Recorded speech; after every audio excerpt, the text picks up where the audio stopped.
മൂന്നാർ യാത്രയുടെ 4ാമത്തെ എപ്പിസോഡിലേക്ക് എല്ലാവർക്കും സ്വാഗതം. അപ്പോൾ കാന്തല്ലൂര് ഇപ്പൊ നല്ല കോട ഇറങ്ങിട്ടോ. അതായത് ഉച്ച കഴിഞ്ഞ സമയമാണ്, വൈകുന്നേരം ഒന്നുമല്ല, ഉച്ച കഴിഞ്ഞ സമയമാണ്. ഈ പുക പോലെ കാണുന്നത് കണ്ടോ. ഞാൻ മാക്സിമം ഇദ്ദേഹത്തെ കണ്ടില്ലല്ലോ എന്ന് നിരീച്ച് അങ്ങോട്ട് ഇരിക്കുകയായിരുന്നു. ഫ്രണ്ടിൽ വന്നു ആലുവ. നമ്മുടെ നാട്ടിലേക്കാണല്ലോ. എന്തായാലും കൊള്ളാം, പുറകെ പോകാം. ഹൈറേഞ്ച്, KSRTC, റോയൽ എൻഫീൽഡ്, കോടമഞ്ഞ്, നല്ല കോമ്പിനേഷൻ. അപ്പം ഞാൻ പറഞ്ഞു വന്നത്, നമ്മൾ ഇനിയിപ്പോൾ കാന്തല്ലൂർ, നമുക്കിവിടെ ഞാൻ ആദ്യത്തെ എപ്പിസോഡിൽ പറഞ്ഞതുപോലെ പച്ചക്കറി തോട്ടമാണ് കാന്തല്ലൂരിൻ്റെ മെയിനായിട്ടുള്ള ഒരു ആകർഷണം. അപ്പോൾ ഈ സമയത്ത് പച്ചക്കറി വിളവെടുപ്പ് കഴിഞ്ഞതുകൊണ്ട് നമുക്ക് അത്ര മനോഹരമായ, ഒന്നാമത് കോടയാണ്, അതുകൂടാതെ വിളവെടുപ്പ് കഴിഞ്ഞ സ്ഥിതിക്ക് നമുക്ക് പച്ചക്കറി തോട്ടങ്ങൾ അത്രയ്ക്കാണ് കാണാൻ പറ്റില്ല. എങ്കിലും എന്തെങ്കിലും ഉണ്ടോ എന്ന് നോക്കാം. കോടമഞ്ഞിൽ കൂടി KSRTC പോകുന്ന ഒരു മനോഹരമായ കാഴ്ച, അടിപൊളി. അപ്പൊ കാന്തല്ലൂര് ഈ റൂട്ടിൽ ഇവിടെ ആയിട്ടൊരു സ്ട്രോബെറി തോട്ടമുണ്ട്. ഇപ്പോൾ കോടയായതുകൊണ്ട് നമുക്ക് വ്യൂ എന്തോരം കിട്ടുമെന്ന് അറിയില്ല, എങ്കിലും ഞാൻ നോക്കാം.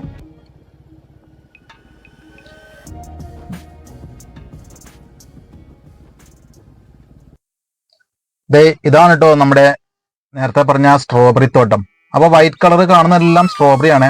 ആ ദൂരെ കണ്ടോ തട്ടായിട്ട്, അവിടെയും എന്തൊക്കെയോ കൃഷിയും കാര്യങ്ങളൊക്കെ നടന്നിരുന്നതാണ്. ഇപ്പൊ ഞാൻ ആദ്യത്തെ എപ്പിസോഡിൽ പറഞ്ഞ പോലെ വിളവെടുപ്പ് കഴിഞ്ഞതുകൊണ്ട് സ്ഥലങ്ങളെല്ലാം വെറുതെ കിടക്കുകയാണ്. ഇനി അടുത്ത കൃഷിക്ക് വേണ്ടി അവർ റെഡിയാക്കിക്കൊണ്ടിരിക്കുകയാണ്. അപ്പോൾ ഈ വൈറ്റ് കളർ കാണുന്നത് സ്ട്രോബെറി തോട്ടമാണ്. ഇപ്പൊ ഞാൻ നല്ല ഹൈറ്റിൽ നിന്നാണ് എടുത്തേക്കുന്നത്. ഇവിടെ കോടയാണ്. ഞാനിപ്പോ ഒരുവിധം ബ്രൈറ്റ്നസ് കൂട്ടിയിട്ടാണ് ഈ കാണിക്കുന്നത്. നമുക്കിനിയിപ്പോൾ ഇവിടുന്ന് നേരെ പോകാനുള്ളത് ബ്രഹ്മരം വ്യൂ പോയിന്റിലേക്കാണ്. അപ്പൊ നമ്മളങ്ങനെ ബ്രഹ്മരം വ്യൂ പോയിന്റിന്റെ അടുത്തെത്തി. അപ്പൊ ഇവിടെ ഒരു കടയുണ്ട്. ഈ കടയുടെ പേര് തന്നെ ബ്രഹ്മരം എന്നാണ്. അപ്പൊ അത് ഇവിടെ കണ്ടോ, ഈ കാണുന്ന നേരെ റോട്ടിൽ കൂടിയാണ് നമുക്ക് പോകാനുള്ളത്. ഇവിടെ എല്ലാം കോടയാണ് കേട്ടോ. എത്രത്തോളം നമുക്ക് വ്യൂ കാണാൻ പറ്റുന്ന അറിയില്ല, എങ്കിലും നമുക്ക് ഈ റോട്ടിൽ കൂടെ നേരെ നടക്കാം. അപ്പൊ ഞാനിവിടെ വന്നപ്പോഴേക്കും ഇവിടെ ഫുള്ള് കോടയായി. അപ്പൊ അതുകൊണ്ട് നമുക്ക് വ്യൂ പോയിന്റിൽ നല്ലൊരു കാഴ്ചയൊന്നും കാണാൻ പറ്റില്ല.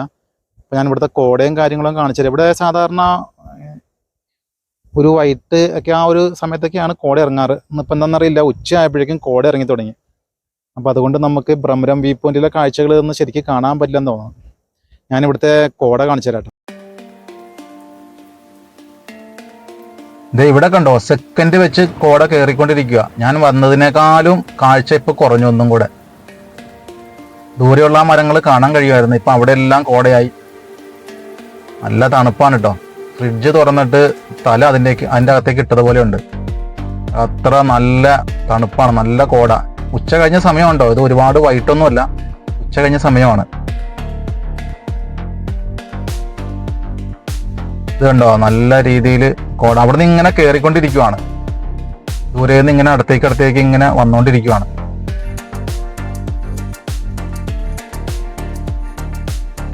ഇവിടെ കണ്ടോ, രണ്ടുപേര് മഞ്ഞിന്റെ ഉള്ളിൽ കൂടെ നടന്നു പോകുന്നുണ്ടോ. അത് ഇവിടെയുള്ള ആളുകളാണ് കേട്ടോ, ഇവിടുത്തെ താമസക്കാരാണ്, ഇവിടെ താമസിക്കുന്നവരാണ്. ഇവിടെ എല്ലാം വേസ്റ്റ് കിടക്കുവാണല്ലോ. ആ കാണുന്നത് ഒരു ടോയ്ലറ്റ് ആണ് കേട്ടോ, താൽക്കാലികമായ ഒരു ടോയ്ലറ്റ്. നല്ല വ്യൂ ആണ്. കോട ഇല്ലായിരുന്നെങ്കിൽ നല്ല വ്യൂ ആണ്. കോട ഉള്ളപ്പോൾ തന്നെ നല്ല ഭംഗിയാണ്. അപ്പോൾ കോട ഇല്ലായിരുന്നെങ്കിൽ, കുറച്ച് വെയിലൊക്കെ ഉള്ളൊരു ടൈം ആയിരുന്നെങ്കിൽ നമുക്ക് നല്ല രീതിയിൽ കാണാൻ കഴിഞ്ഞേനെ. ഇതുണ്ടോ, കോട വരുന്നുണ്ടോ, അവിടെ നിന്ന് ഇങ്ങനെ കയറി ഇങ്ങോട്ട് വരിക, മൂടിക്കൊണ്ടിരിക്കുക.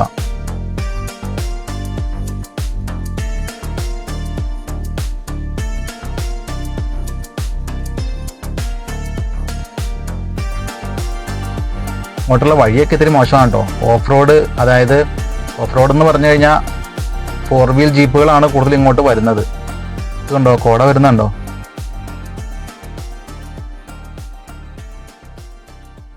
ഇവിടെ വേസ്റ്റ് ഞാൻ കാണിച്ചു തരാം കേട്ടോ. ഇത് കണ്ടോ, ഈ ഭാഗത്ത് കണ്ടോ എന്തോരം വേസ്റ്റ് അവിടെ കൂട്ടിയിട്ടേക്കുന്നത്. ഇത് മലയാളികളാണോ അല്ലെങ്കിൽ ടൂറിസ്റ്റുകളായിട്ട് വരുന്ന മറ്റ് സംസ്ഥാനങ്ങളിൽ നിന്ന് വരുന്നവരാണോ എന്നൊന്നും അറിയില്ല. എന്തായാലും വേസ്റ്റ് കുറേ ഉണ്ട്. ഇവിടെ ഇതുപോലെയുള്ള ഒരു 2-3 സ്ഥലത്ത് ഇതുപോലെയുള്ള ട്രീ ഹൗസ് ഉണ്ട് കേട്ടോ. 2-3 ഉണ്ട് ഈ ട്രീ ഹൗസ്. അപ്പോൾ നമുക്ക് ജസ്റ്റ് എന്തായാലും ട്രീ ഹൗസിലൊന്ന് കയറി നോക്കാം. ഒരേ ടൈമിൽ ഏതാണ്ട് 10 പേരിൽ കൂടുതൽ കയറരുതെന്നാണ് അവർ പറയുന്നത്. എന്തായാലും വേറെ ആരും ഇല്ല. ജസ്റ്റ് ട്രീ ഹൗസിൻ്റെ കാഴ്ച അവിടെ നിന്ന് കഴിഞ്ഞാൽ നമുക്ക് എന്തെല്ലാം കാണാൻ പറ്റും നോക്കാം. കാണാൻ പ്രത്യേകിച്ചൊന്നും ഉണ്ടാവില്ല, കാരണം ഫുള്ള് നോക്കുന്നിടത്തെല്ലാം കോടയാണ്. ഇവിടെ എല്ലാം പൊളിഞ്ഞു കിടക്കുവാണ്.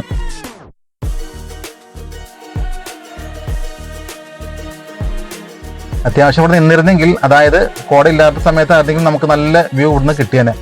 മേൽവശമൊക്കെ പൊളിഞ്ഞു പോയിട്ടോ. പനയുടെ ഓലയാണെന്ന് തോന്നുന്നു, പനയോല വെച്ച് ഉണ്ടാക്കിയിരിക്കുന്ന ഒരു സംഭവമാണെന്ന് തോന്നുന്നു. ഇവിടെ എല്ലാം പൊളിഞ്ഞു. ഇതൊരു ബാൽക്കണി പോലെയാണ്. ഇതിൻ്റെ അകത്ത് ഇങ്ങനെ ഒരു സ്ഥലം, അതുകൂടാതെ തൊട്ടപ്പുറത്ത് വേറൊരു ഭാഗം കൂടെ ഉണ്ട്, ബാൽക്കണി, വീടിൻ്റെയൊക്കെ ബാൽക്കണി പോലെ. അങ്ങോട്ട് ഇറങ്ങാൻ കഴിയില്ല, അത് അവർ ക്ലോസ് ചെയ്തേക്കുവാണ്. ഇത് കണ്ടോ, നമുക്ക് അങ്ങോട്ട് ഇറങ്ങാൻ കഴിയില്ല, അത് അവർ ബ്ലോക്ക് ചെയ്തേക്കുവാണ്. അങ്ങോട്ട് ഇറങ്ങാതെ ബാൽക്കണി പോലെ ഉണ്ട്. കൊള്ളാം. അപ്പം ഇങ്ങനത്തെ 2-3 ട്രീ ഹൗസ് ഇവിടെ ഉണ്ട്. ഇതാണ് അവർ അടച്ചു വെച്ചേക്കുന്നത്. അപ്പം ഇതാണ് നമ്മുടെ ട്രീ ഹൗസിൻ്റെ കാഴ്ച. അപ്പം നമുക്ക് സാവധാനം താഴത്തേക്ക് ഇറങ്ങാം. നല്ല ഹൈറ്റിലാണോ ഇത് ഇരിക്കുന്നത്.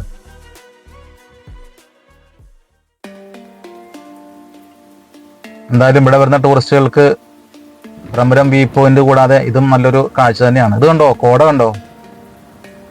ഇവിടെ ഒന്നും കാണാനില്ല. അവിടെ ഒരു കടയുണ്ട് കേട്ടോ. അവിടെ കടകളല്ല, ഒരു കട അവിടെ ഉണ്ട്. നമ്മൾ കണ്ട കട കൂടാതെ വേറൊരു കടയുണ്ട്, അതൊന്നും കാണാൻ പറ്റുന്നില്ല ഇപ്പോൾ. ജീപ്പുകളൊക്കെ അവിടെ കിടക്കുന്നുണ്ട്. അവിടെ ആ മരത്തിന്റെ അവിടെ ഒരു ട്രീ ഹൗസ് ഉണ്ട്. ഇതെല്ലാം ഞാൻ അടുത്ത് ചെന്നാലേ കാണാൻ പറ്റുള്ളൂ. ഇതാണ് നമ്മൾ മറ്റേ ട്രീ ഹൗസിന്റെ മുകളിൽ നിന്ന് നോക്കിയപ്പോൾ കണ്ടത്. അവിടെ നോക്കിയപ്പോൾ കാണാൻ പറ്റില്ല, കോടയായതുകൊണ്ട്. ഇത് കണ്ടോ, ഇത് നല്ല ഹൈറ്റിലാണ് ഇരിക്കുന്നത്.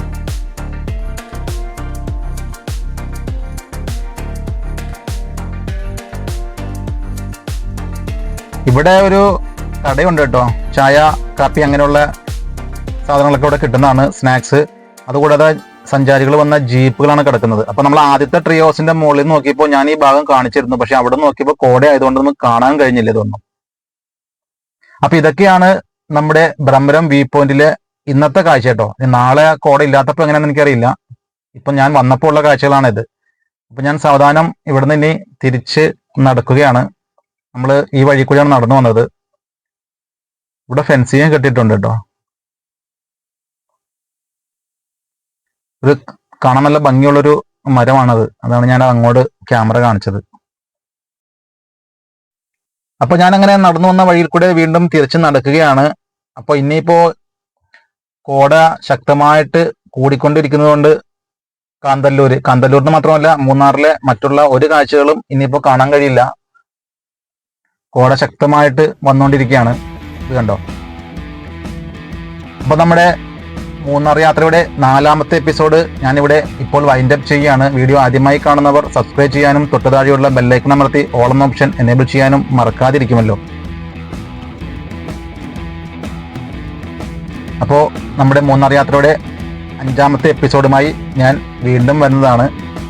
അതുവരെ എല്ലാ കൂട്ടുകാർക്കും ഗുഡ് ബൈ.